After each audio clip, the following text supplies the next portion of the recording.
et le maintien de l'ordre, expression par laquelle les forces de défense et de sécurité sénégalaises fondent leur doctrine, équipement et formation en vue de contrôler les foules de manifestants et les foules de mouvements protestataires dans le strict respect des lois et des règlements et à revoir aujourd'hui. Depuis les années 60, la doctrine générale du maintien de l'ordre des pays démocratiques est passée d'une logique de répression à celle de la négociation, de la pacification des mouvements de foule et non comme on le voit actuellement au Sénégal, par l'usage excessif de la prérogative de puissance publique avec des jets et des tirs de grenades lacrymogènes et d'armes létales non réglementaires.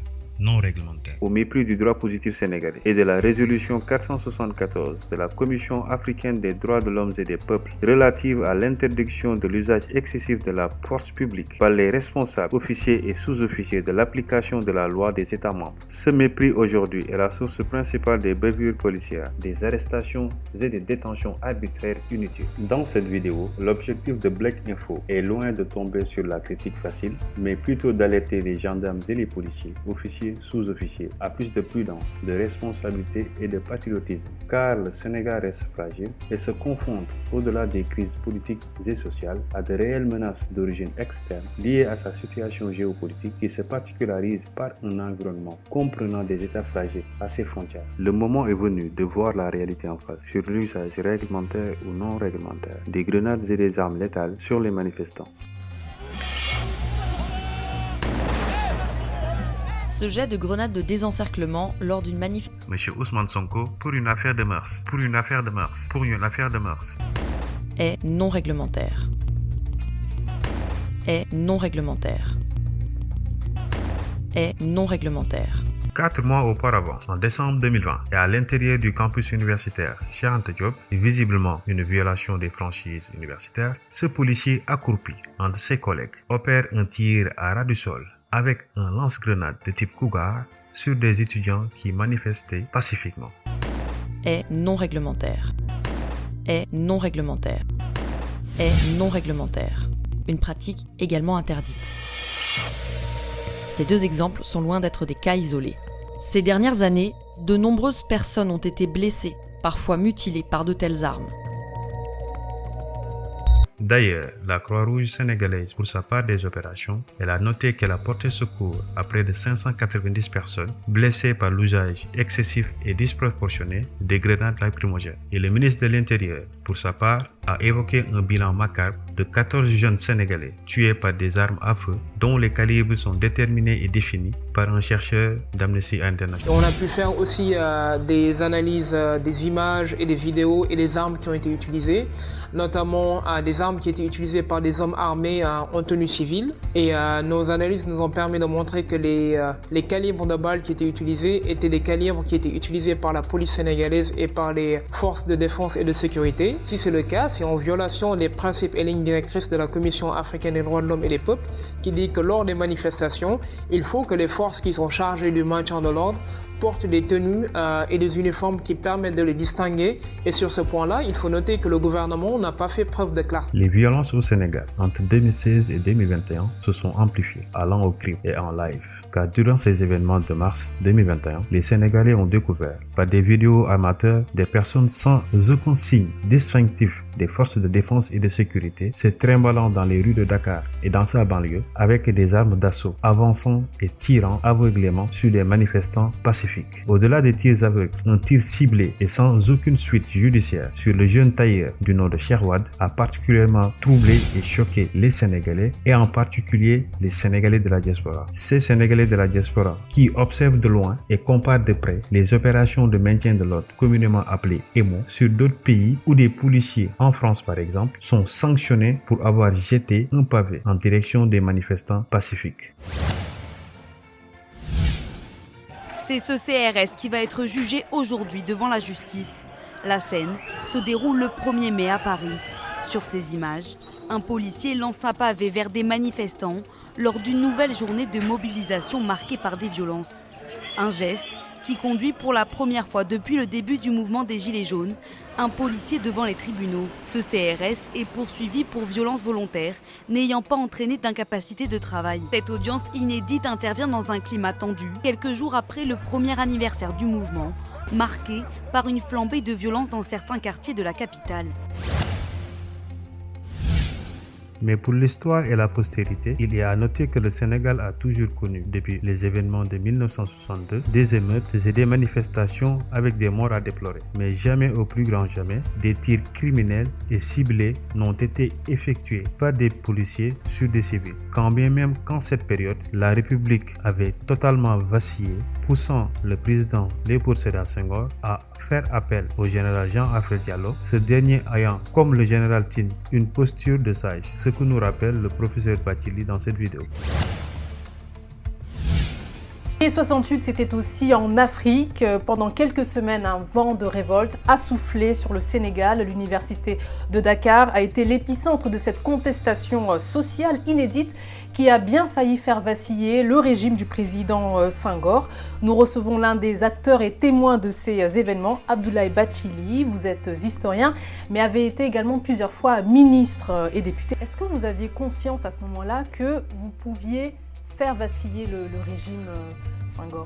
Évidemment, au fur et à mesure que le mouvement se développait, on s'en est rendu compte. Parce que nous avons mis à nu les maux qui rongeaient le régime du président Senghor à l'époque. La corruption, ensuite le manque de démocratie. Le système senghorien était basé sur l'assujettissement à la France, le modèle français. Et le régime du président Senghor, je dois le dire, était déboussolé.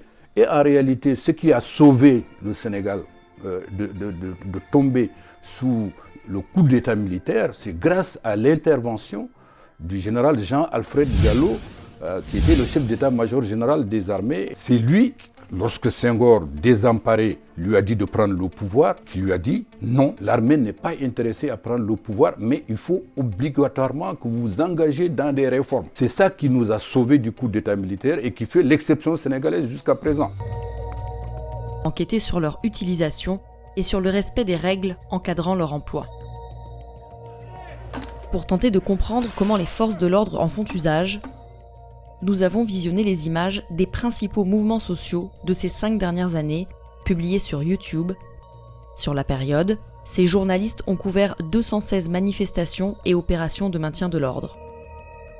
À partir de ces 145 heures d'images, nous avons répertorié tous les jets de grenades et tirs de lance-grenades.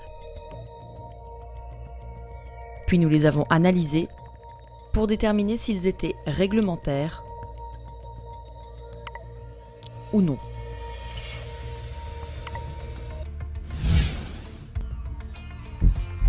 Dans un premier temps, intéressons-nous à la grenade de désencerclement, également connue sous son acronyme GMD.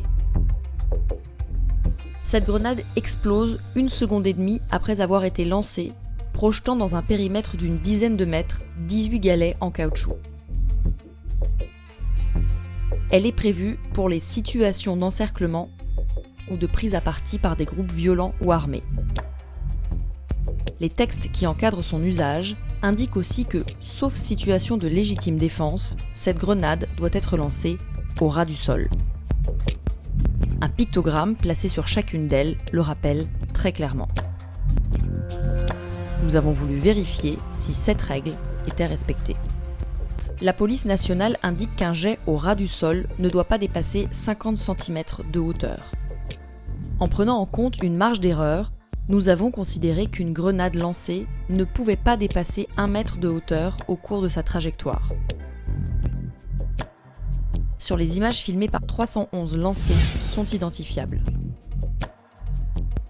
Selon ce critère, 43% des jets de grenades sont réglementaires. 6% sont litigieux. La hauteur du lancer est proche d'1 mètre sans qu'il soit possible de déterminer avec certitude leur validité. 51% des cas sont distinctement non réglementaires. Nous avons effectué le même travail de vérification pour les tirs de lance-grenades. Cette arme permet aux policiers de tirer des grenades lacrymogènes à une distance de 50, 100 ou 200 mètres. Il existe 2 modèles utilisés en maintien de l'ordre, le Cougar et le Pen Arms. Les tirs doivent suivre une trajectoire en cloche, suivant un angle minimum de 45 degrés. La gendarmerie précise, pour le lanceur Cougar, que les tirs en dessous de cette limite nécessitent une manœuvre volontaire du tireur. Les textes indiquent clairement que le tir tendu est strictement interdit. Sur l'ensemble des images, nous avons pu répertorier 688 tirs de lance-grenades. Nous avons analysé les 383 cas pour lesquels l'arme est visible au moment du tir. Selon ces critères, 77% des tirs apparaissent comme étant réglementaires, 5% sont litigieux, 18% sont distinctement non réglementaires.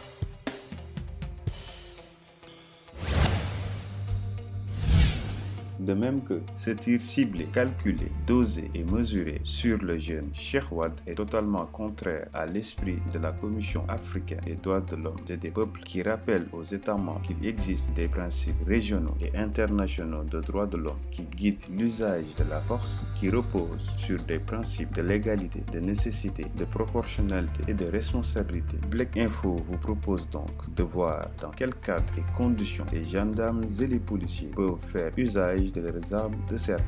Et par leurs armes, on entend les armes létales, donc tout ce qui est armes en notation individuelle, donc le Six Hour SP 2022, un pistolet, ou bien tout ce qui est qu'on appelle armes longues, donc tout ce qui est fusil d'assaut, fusil à pompe, voilà. Donc il y a des conditions préalables avant de pouvoir utiliser son arme. Ces conditions préalables, c'est que les policiers ou gendarmes, ils doivent être revêtus de leurs uniformes ou être en civil avec un brassard ou un insigne qui permettent d'identifier leur qualité. Il faut plus être certain que ce sont bien des policiers ou des gendarmes qui sont, je le rappelle, en service. Et il faut faire usage de son arme en cas d'absolue nécessité, donc s'il y a vraiment besoin de faire usage de son arme, et de manière strictement proportionnée. Donc il y a 5 points dans ces règles d'usage des armes, 5 possibilités. Première possibilité, c'est la légitime défense. Lorsque des atteintes à la vie ou à l'intégrité physique des policiers ou gendarmes sont portées contre eux ou contre autrui, ou lorsque des personnes armées menacent la vie des policiers ou des gendarmes, ou leur intégrité physique ou bien celle d'autrui. Ce premier point, c'est tout simplement la légitime défense. Deuxième point, lorsqu'après 2 sommations faites à haute voix, donc ces 2 sommations c'est halte police et halte où je fais feu, les policiers ou gendarmes ne peuvent défendre autrement les lieux qu'ils occupent ou les personnes qui leur sont confiées. C'est-à-dire par exemple s'il y a une attaque sur un commissariat ou si par exemple une personne que les policiers ont sous leur garde est attaquée, eh bien les policiers ont le droit d'utiliser leurs armes pour défendre les lieux qui leur sont confiés ou les personnes placées sous leur garde. Le troisième point, c'est lorsque immédiatement après 2 sommations adressées à haute voix, donc les 2 qu'on a dit tout à l'heure, halte police et halte où je fais feu, les forces de l'ordre ne peuvent contraindre à s'arrêter autrement que par l'usage des armes des personnes qui cherchent à échapper à leur garde ou à leurs investigations et qui sont susceptibles de perpétrer dans leur fuite des atteintes à leur vie ou à leur intégrité physique ou à celle d'autrui. Le quatrième point, c'est lorsque les policiers et gendarmes ne peuvent immobiliser autrement que par l'usage des armes des véhicules, embarcations ou autres moyens de transport dont le ou les conducteurs n'obtempèrent pas à l'ordre d'arrêt et dont les occupants sont susceptibles de perpétrer dans leur fuite des atteintes à leur vie ou à leur intégrité physique ou à celle d'autrui. Et le 5e et dernier point, c'est dans le but exclusif d'empêcher la réitération dans un temps rapproché d'un ou de plusieurs meurtres ou tentatives de meurtre venant d'être commis lorsque les policiers ou gendarmes ont des raisons réelles et objectives d'estimer que cette réitération est probable au regard des informations dont ils disposent au moment où ils font usage de leurs armes. Le 5e point, c'est ce qu'on appelle nous en école de police, comme nous l'ont appelé nos formateurs, le périple meurtrier, c'est-à-dire un attentat terroriste avec une personne qui est déterminée, qui a déjà abattu des gens avant et qui ne compte pas s'arrêter